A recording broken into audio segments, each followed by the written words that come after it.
Le métier de négociant international nourrit très bien son nom parce que on est amené à pouvoir négocier des contrats de 100 000 $, 300 000 $, 1 million de dollars. Et si jamais l'affaire se concrétise, on peut se retrouver avec pas mal d'argent, de très belles commissions.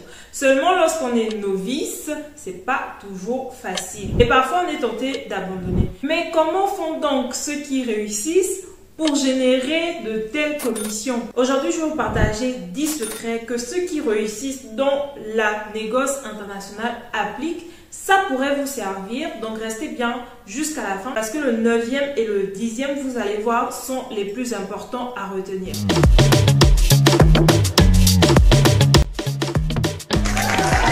Bienvenue sur la Diasponette, la chaîne des entrepreneurs africains. Je suis Lomi Guitou, votre coach business.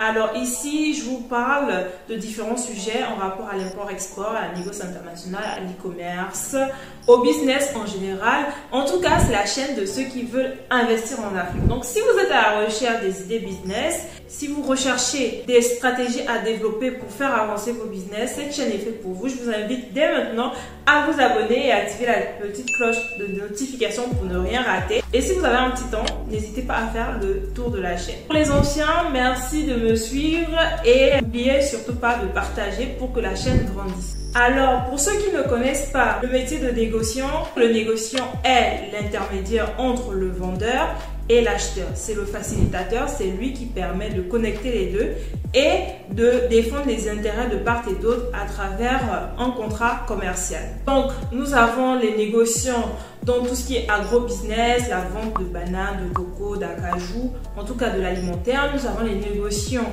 tout ce qui est minerai, donc on va avoir le pétrole, l'or, etc.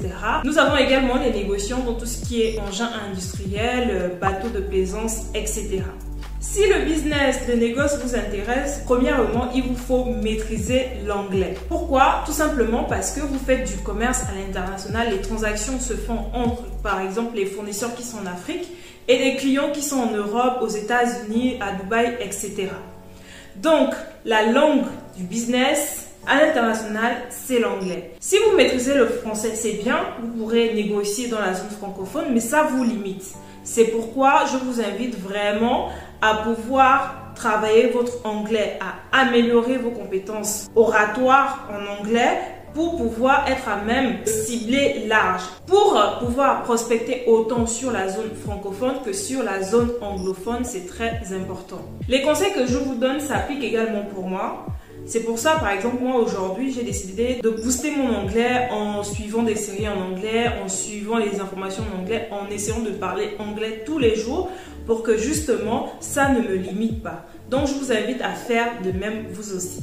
Comme ça, au moins, vous n'allez pas vous retrouver sur la table de négociation en disant aïe, aïe, aïe. Et le client va se demander, mais qu'est-ce qu'il a? Il a mal ou quoi? Bref, c'est pour vous dire que vraiment, si vous voulez réussir dans la négoce, il faut avoir au minimum l'anglais. Et si vous maîtrisez d'autres langues, ce serait nettement mieux pour vous. Deuxième chose, il vous faut connaître le marché dans lequel vous allez exercer. Si vous vendez des noix de cajou, il faut connaître le marché des noix de cajou. Les prix, les acteurs, les interactions, quelle est la chaîne de valeur? C'est-à-dire vous avez les producteurs, les vendeurs, les négociants, donc vous, les acheteurs, les clients finaux. Il faut connaître tous les acteurs, quelles sont les interactions et aussi quelle est la problématique de chacun. En connaissant le marché, ça va vous aider à vous positionner et à savoir aussi où prospecter de manière efficace, mais aussi de pouvoir construire un lien de confiance avec vos clients. Pourquoi? Parce qu'on fait confiance généralement à un professionnel qui maîtrise son sujet, qui maîtrise son dossier. Imaginez, vous partez dans une négociation et vous ne connaissez même pas le jargon de base. Vous ne savez même pas comment on appelle la noix de cajou alors que vous vendez de la noix de cajou. Donc, ce n'est pas intéressant. Prenez vraiment le temps de vous informer, d'être à l'affût des informations concernant votre marché. Ça ne pourra que vous conforter lors des négociations. Troisième chose, c'est le réseau. Ceux qui ont réussi à signer de très gros contrats à des millions de dollars, c'est parce qu'ils avaient le réseau, les bonnes connexions. On dit souvent que la réussite est faite d'opportunités. Et ces opportunités-là, c'est simplement parce que vous avez rencontré la bonne personne ou parce que dans votre carnet d'adresses, vous avez les bonnes personnes. C'est pour ça, moi, je vous invite vraiment, si vous voulez vous lancer dans la négoce ou bien même que vous voulez vous lancer dans un business de manière générale, à travailler votre réseau. Je vous ai expliqué précédemment dans une autre vidéo comment se constituer un réseau. Je vous invite vraiment à aller regarder cette vidéo. Mais pour aujourd'hui, ce que vous devez retenir, c'est que il faut multiplier les connexions. Essayez de rencontrer le plus de monde possible. Parlez au moins à 5 nouvelles personnes par jour de votre activité, de votre recherche, autant dans la sphère privée que dans la sphère professionnelle. Essayez de vous faire connaître des acteurs de votre marché, faire des partenariats. Vous verrez qu'en faisant ça, ça va vous permettre de multiplier les connexions et d'avoir des affaires de manière régulière. Dites-moi en commentaire comment vous faites pour développer votre réseau. Est-ce que vous préférez assister à des événements? Est-ce que vous préférez prospecter via les réseaux sociaux, sur LinkedIn par exemple? Ou vous préférez la bonne vieille méthode, c'est-à-dire le bouche à oreille? Quatrième secret, les amis, c'est la confiance. Vous devez être capable de pouvoir développer un capital confiance vis-à-vis de vos partenaires. Autant pour les vendeurs que pour les acheteurs, parce que rappelez-vous, vous faites le lien entre les deux. Donc, le vendeur doit être capable de vous faire confiance. L'acheteur aussi doit être capable de vous faire confiance. Et comment ça se passe? Il y a plusieurs facteurs qui rentrent en compte, comme la connaissance du marché, mais aussi votre aptitude à pouvoir bien faire les choses. Comme par exemple, vous ne pouvez pas être négociant à l'international si vous n'avez même pas une entreprise officiellement ouverte, c'est-à-dire vous n'avez pas un cabis si vous êtes en France, un numéro enregistré au registre du commerce. Si vous voulez négocier des contrats à 1 million de dollars, la moindre des choses, c'est d'avoir une entreprise en bonne et due forme par exemple. Sans quoi les gens ne vous feront pas confiance parce qu'ils vous prendront pour un arnaqueur ou un plaisantin. Donc il y a beaucoup de facteurs qui rentrent en compte dans le critère confiance. Si ça vous intéresse, je pourrais éventuellement faire une autre vidéo précisément là-dessus.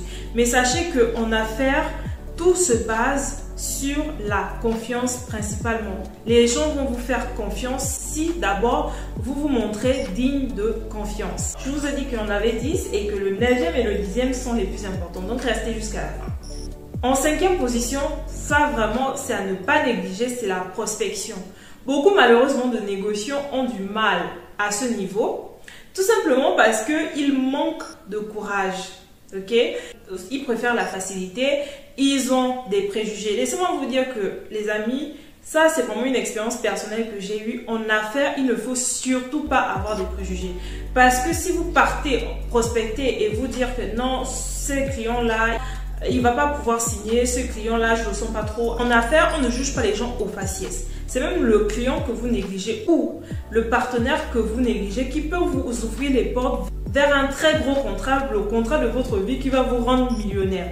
Donc, prenez le temps de prospecter. C'est la base. Si vous voulez vendre, il faut prospecter parce que c'est en prospectant que vous allez pouvoir trouver des clients, négocier avec eux et derrière toucher des commissions.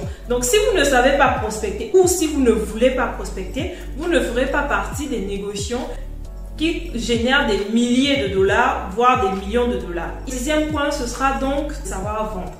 Il faut que vous appreniez à négocier. La négociation, c'est tout un art. Il faut apprendre à écouter les acheteurs, à discerner leurs problématiques et aussi à vous fixer votre propre marge de manœuvre. Vous savez qu'en allant négocier, par exemple, vous pourrez négocier jusqu'à moins 30% du prix. Au-delà, c'est mort. Il faut savoir dire non quand il faut. Quand ça ne satisfait pas vos intérêts personnels, mais aussi l'intérêt du vendeur. Mais aussi tenir compte des problématiques, des enjeux que les clients vous disent en pleine négociation. Parce que parfois, c'est pas qu'ils ne veulent pas signer le contrat, c'est juste qu'ils ont certains impératifs. Donc, pour réussir une négociation, c'est l'écoute. Il vaut mieux écouter le client et moins parler plutôt que de beaucoup parler et ne pas écouter le client. Parce qu'en écoutant le client, vous allez pouvoir cerner exactement son besoin et trouver des alternatives, trouver comment contourner ces problématiques-là pour que tout le monde soit gagnant. Autant le client, autant vous, le négociant, que le vendeur. Septième secret, si vous voulez réussir dans vos affaires, soyez vigilants les amis. Si vous êtes de bonne foi, ne soyez jamais naïfs en affaires. Personnellement, tous les partenariats que je fais se font sur base de contrat. Même s'il y a la confiance, en cas de, au moins le contrat fait foi. Soyez vigilants. Ne vous laissez pas amadouer par les gros montants à des millions de dollars. Soyez vigilants parce que vous pouvez être de bonne foi, mais le vendeur ou l'acheteur peut être de mauvaise foi et ça va faire boycotter votre affaire. Ce sont quand même des engagements juridiques que l'on signe à travers les contrats. Donc si jamais ça se passe mal, l'acheteur ou le vendeur peut se retourner contre vous et parfois vous risquez la prison. Donc les amis, soyez vigilants. Le huitième secret, c'est la loyauté les amis. En affaires, en tout cas pour moi, il faut être loyal vis-à-vis des partenaires, vis-à-vis des gens qui vous font confiance. C'est ce qui va permettre que les clients referont appel à vous. Vous allez générer des affaires de manière régulière et donc avoir des commissions. Et imaginez, vous signez des contrats qui vous permettent d'avoir 30 000 $ minimum de commissions par mois. C'est pas mal. Dans ce cas, soyez fidèles, soyez loyal vis-à-vis des personnes qui vous ouvrent des portes et n'essayez pas de les contourner ou de les faire à l'envers parce que malheureusement, il y a des gens qui veulent tellement gagner que derrière, ils se permettent de vouloir outrepasser les personnes même qui les ont aidés à réussir. Donc, si vous voulez vraiment réussir, être clean en affaires, ne soyez pas comme les mafieux, faites les choses bien et surtout, montrez votre reconnaissance vis-à-vis de vos partenaires. Neuvième secret, les amis, on en vient. Je vous avais dit que c'était l'un des plus essentiels avec le 10e, c'est la patience. En affaires, en tout cas moi j'ai appris qu'en affaires, il faut être patient. Mieux vaut attendre 6 mois pour faire un bon contrat, une bonne transaction clean qui va bien se passer plutôt que de précipiter les choses pour le faire en un mois. Et après, ce sera source de problèmes. Rappelez-vous que là, on ne négocie pas des contrats à 1 000 €. C'est des contrats à 500 000 €, à 1 million de dollars. Donc, il faut vraiment prendre le soin de bien faire les choses. Comme je vous ai dit précédemment, la vigilance, la patience. Le métier de négociant nourrit très bien son homme. Mais c'est quelque chose, quand vous commencez, il faut avoir des revenus de côté. Parce que si vous n'avez pas de revenus de côté, parfois ça peut prendre 6 mois, 1 an pour pouvoir signer une bonne affaire. Mais entre-temps, il faut que vous puissiez payer votre loyer, payer la nourriture. Si vous avez des enfants, par exemple, les scolariser, donc il faut quand même que vous ayez une épargne de sécurité à côté qui vous permettent de tenir le temps que vous allez trouver votre affaire. Parce que si vous faites des négociations affamées, vous allez vous précipiter parce que derrière vous avez des charges et très souvent vous allez faire de mauvais choix qui vont derrière vous coûter très cher. Donc oui, en affaires, il faut être patient.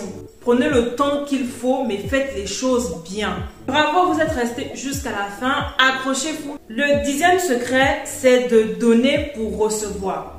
Qu'est-ce que j'entends par là? C'est que si vous voulez vous lancer en tant que négociant et très vite faire des affaires, il faut donner pour recevoir, ne pas être trop gourmand. Étant donné que vous êtes novice, personne ne vous connaît, faites des partenariats avec des gens. Cherchez des apporteurs d'affaires. Travaillez avec ceux qui sont déjà là. Je préfère travailler avec des partenaires sûrs qui vont m'aider à faire 3 affaires par mois, même si je retrocède une partie de commission, mais au moins j'ai de l'argent. Ok? La force de vouloir trop gagner et de ne pas s'ouvrir aux autres, ça va retarder le développement de votre business.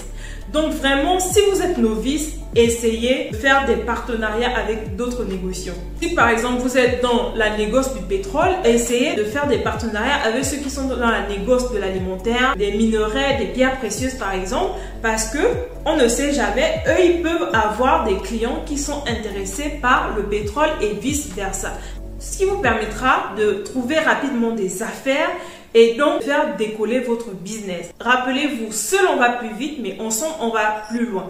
Donc moi je vous invite vraiment à penser partenariat, à penser collectif. J'en profite donc pour vous proposer, si vous êtes déjà négociant, que ce soit dans l'agroalimentaire, que ce soit dans les hydrocarbures, les engins industriels, etc., et que vous souhaitez que l'on travaille ensemble pour avoir des affaires régulièrement, ce que je vous propose, c'est d'intégrer mon club d'apporteurs d'affaires afin que nous puissions travailler ensemble. dans un partenariat gagnant-gagnant. Le but, c'est vraiment l'entraide pour que tout le monde puisse avoir sa part du gâteau. Si vous êtes novice, l'occasion vous est également donnée pour intégrer le réseau d'apporteurs d'affaires afin d'être entouré déjà des plus anciens qui maîtrisent le métier, mais aussi de vous aider à pouvoir comprendre comment ça marche, les secrets de la prospection et pouvoir trouver vos premières affaires par le réseau.